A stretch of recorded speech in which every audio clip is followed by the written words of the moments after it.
बानो बेगम की 5 बहुओं में से 4 बहुएं सलमा, नगमा, रशीदा और नदीमा बहुत ही खड़ूस स्वभाव की थी, जबकि सबसे छोटी बहू अमीरा बहुत ही अच्छे स्वभाव वाली थी। वो हमेशा गरीबों की मदद किया करती थी। अल्लाह के नाम पर मुझ गरीब को दे दो रोटी बेटी, अल्लाह से तुम्हें जन्नत वसूल हो। जाओ जाओ बूढ़े मियाँ, अभी तुम्हें दे दिया तो कोई दूसरा मांगने आ जाएगा। भाभी जान, कितनी देर से रशीदा और नदीमा तैयार बैठी हैं। सहरी और इफ्तारी का सामान लेने जाना है, कल से रोजे शुरू हैं, फिर बाजार में भीड़ लग जाएगी। हाँ भाभी, बाजार में तो ईद की बहुत रौनक है, बहुत ही बढ़िया डिजाइनर सूट आए हुए हैं। मैंने तो पहले ही इनसे कह दिया है 10,000 से कम का सूट नहीं खरीदूंगी, कम से कम 2 सूट तो खरीद ही लेंगे, एक सुबह की नमाज के समय पहनने के लिए और एक शाम को ईद की पार्टी के लिए। ये अमीरा कहाँ गई? कुछ रोटियां रखी थी, वो उन बूढ़े मियाँ को दे रही है। खुश रहो बेटी, अल्लाह तुम्हारी हर मुश्किल में हिफाजत करे।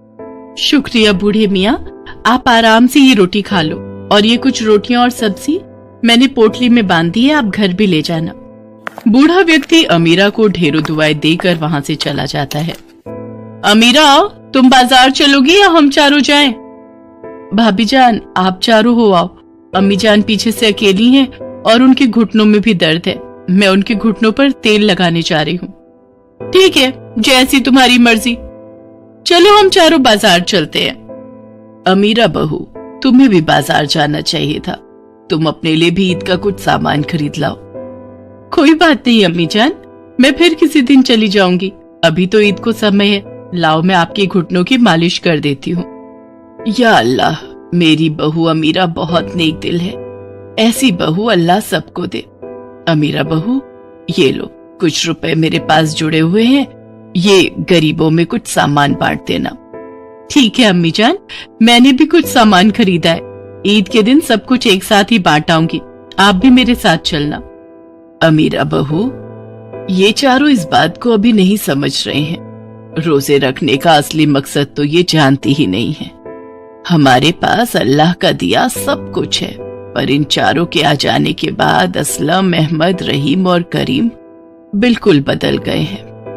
अल्लाह का शुक्र है कि तुमने मेरे बेटे इकबाल को बदलने नहीं दिया, वो आज भी गरीबों की मदद के लिए सबसे आगे रहता है। अमीरा बहू, इस्लाम के मुताबिक जिस मुसलमान के पास भी इतना पैसा या संपत्ति हो कि वो उसके अपने खर्चे पूरे हो रहे हों और वो किसी की मदद करने की स्थिति में हो, तो वो दान करने का पात्र बन जाता है। ज़कात के बारे में पैगंबर मोहम्मद ने फरमाया है, जो लोग रमजान के महीने में ज़कात नहीं देते हैं, उनके रोजे और इबादत कबूल नहीं होती है, बल्कि धरती और जन्नत के बीच में ही रुक जाती है। पर इन्हें ये बात समझ नहीं आ रही। फितरे की रकम भी गरीबों, बेवाओं व यतीमों और सभी जरूरतमंदों को दी जाती है। इन सब के पीछे सोच यही है कि ईद के दिन कोई खाली हाथ ना रहे, क्योंकि ये खुशी का दिन है। अल्लाह ताला ने ईद का त्योहार गरीब और अमीर सभी के लिए बनाया है। गरीबी की वजह से लोगों की खुशी में कमी ना आए, इसलिए अल्लाह ताला ने हर संपन्न मुसलमान पर ज़कात और फितरा देना फर्ज कर दिया है। पर मजाल है कि आज तक इन चारों ने कभी किसी गरीब बेसहारा को ज़कात और फितरा दिया हो। ये अल्लाह ताला से डरती नहीं है, इन्हें सिर्फ अपने आप से मतलब है। कहते कहते बानो बेगम उदास हो गई। अमीरा बहू, जब तक इनके अब्बू जिंदा थे, हमारे घर से हर साल ज़कात और हर ईद पर फितरा निकलता था। हमारे घर में पूरा महीना रोजे के दिनों में गरीबों को जरूरत का सामान दिया जाता था, पर अब ये सब मस्त हो गए हैं। बानो बेगम का चारों बहुओं के कारण मन बहुत खराब था, पर अमीरा उसे उदास नहीं रहने देती, वो उसका पूरा ख्याल रखती है।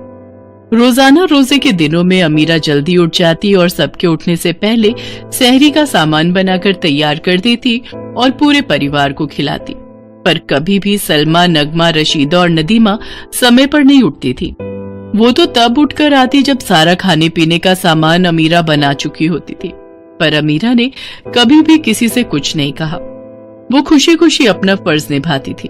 रोजे के दिनों में अमीरा अपने शौहर इकबाल के साथ रोजाना अनाथ बच्चों, बूढ़ों और बेसहारा लोगों को ढेर सारा सामान बांट कर आती थी।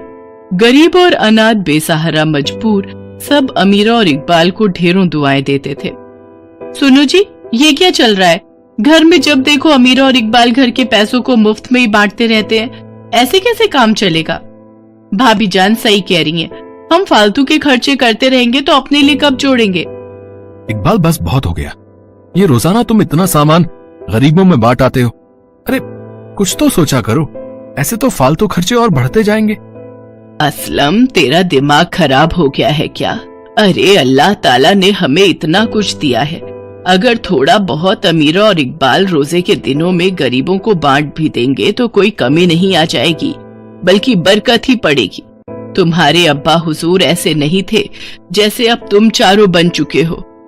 आज हमारे पास जो भी कुछ है सब अल्लाह की रहमत से है, इसलिए अल्लाह का शुक्रिया अदा करो कि उन्होंने तुम्हें ये तोहफा फरमाया है कि तुम किसी बेसहारा और मजबूर की मदद कर सकते हो। बानो बेगम की बात सुनकर असलम के साथ साथ अहमद, रहीम और करीम भी अपने अपने कमरे में चले जाते हैं। सलमा, नगमा, रशीदा और नदीमा भी मुंह बनाकर वहां से चली जाती हैं। ईद का दिन आता है, सब लोग ईद के लिए तैयार होते हैं। सलमा, नगमा, रशीदा और नदीमा ने अपने नए नए कपड़े निकाले और पहनकर तैयार हो गई। असलम, अहमद, रहीम और करीम भी नए कपड़ों में तैयार थे। सब लोग एक दूसरे के गले मिलकर ईद के त्योहार की बधाई दे रहे थे। अम्मी जान, मैं सोच रही थी बराबर में ही एक अनाथालय है, क्यों ना हम इकबाल के साथ चलकर वहाँ कुछ अनाथ बच्चों के साथ मिलकर ईद मनाएं? छोटे बच्चे बहुत खुश हो जाएंगे। हाँ बहू, ये तो तुमने बहुत अच्छी बात कही है। चलो एक बार हम अनाथालय चलते हैं। आप सब भी चलिए ना। नहीं नहीं, हमारे पास इन सब फालतू कामों के लिए टाइम नहीं है। अभी हमें घर जाकर ईद की बहुत सारी तैयारी करनी है, शाम को मेहमान आने शुरू हो जाएंगे। बानो बेगम अमीरा और इकबाल के साथ अनाथालय ईद मनाने के लिए जाती है। तुम चारों जाकर शाम की पार्टी की तैयारी करो, तब तक हम चारों सामान लेकर घर पहुंचते हैं। असलम, अहमद, रहीम और करीम बाजार निकल जाते हैं और सलमा, नगमा, रशीदा और नदीमा घर चली जाती हैं। भाभी जान, आपने बिल्कुल सही किया। अगर हम अम्मी जान और अमीरा की बातों में आ जाते तो घर आकर इतना बढ़िया बढ़िया पकवान खाने का मौका हाथों से छूट जाता। अब जल्दी जल्दी ये सारे बढ़िया पकवान खा लेते हैं। आप सब भी आ जाओ। बस मैं अभी आई, ये अपना सूट प्रेस कर लूं, फिर शाम को तैयार भी होना है। नदीमा प्रेस का बटन बंद करना भूल जाती है और सब मिलकर खाते पीते गप्पे मारने लगती हैं। तभी प्रेस की तार में से एक चिंगारी निकलती है और आग लग जाती है। धीरे धीरे आग पर्दों तक पहुंच जाती है और देखते ही देखते अचानक से पूरा घर जलने लगता है। बानो बेगम की चारों बहुएं चीख पुकार कर रही थी। घर में आग बढ़ती जा रही थी। कोई बचाओ, या अल्लाह बचाओ। भाभी जान, आग बढ़ती जा रही है, हमारा बचना मुश्किल है। अब तो अल्लाह ही हमें बचा सकते हैं। लगता है हमें अपने किसी गुनाह की सजा मिल रही है। जो आज हम चारों इस आग में फंसे हैं, हमसे कोई तो गुनाह हुआ है। मुझे तो लगता है अल्लाह हमसे नाराज हो गए हैं, हमें उनसे माफी मांगनी चाहिए। या अल्लाह, अगर हमसे कोई भी गुनाह हुआ हो तो हमें माफ कर दो, हमें इस आग से बचा लो। लगातार आग बढ़ती जा रही थी।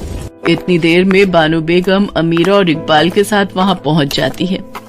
इकबाल के चारों भाई भी तब तक आ चुके थे, पर कोई भी अंदर जाने की हिम्मत नहीं कर पाता क्योंकि आग से पूरा घर झुलस रहा था। फायर ब्रिगेड अभी तक आई नहीं थी। सब लोग देखते हैं अमीरा अल्लाह को याद करके दुआ कर रही है। या अल्लाह, मेरे परिवार को सलामत रखना।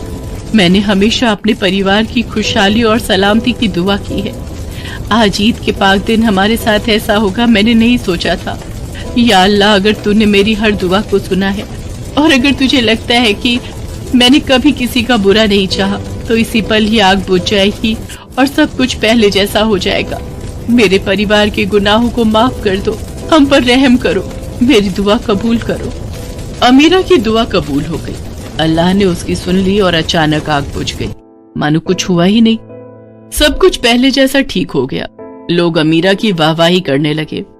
सलमा, नगमा, रशीदा और नदीमा अपने किए पर बहुत शर्मिंदा थी। उन्हें समझ आ गया था कि आज उनकी हिफाजत अमीरा की दुआ से हुई है। अल्लाह ने अमीरा की दुआ सुनी है, क्योंकि अल्लाह भी उन्हीं की मदद करता है जो नेकी के रास्ते पर चलते हैं। सब मिलकर खूब धूमधाम से ईद का त्योहार मनाते हैं, गरीबों में मिठाइयां और उपहार बांटते हैं। अमीरा की तरह ही अपनी बाकी बहुओं को ऐसा करते देख बानो बेगम की खुशी का ठिकाना नहीं था।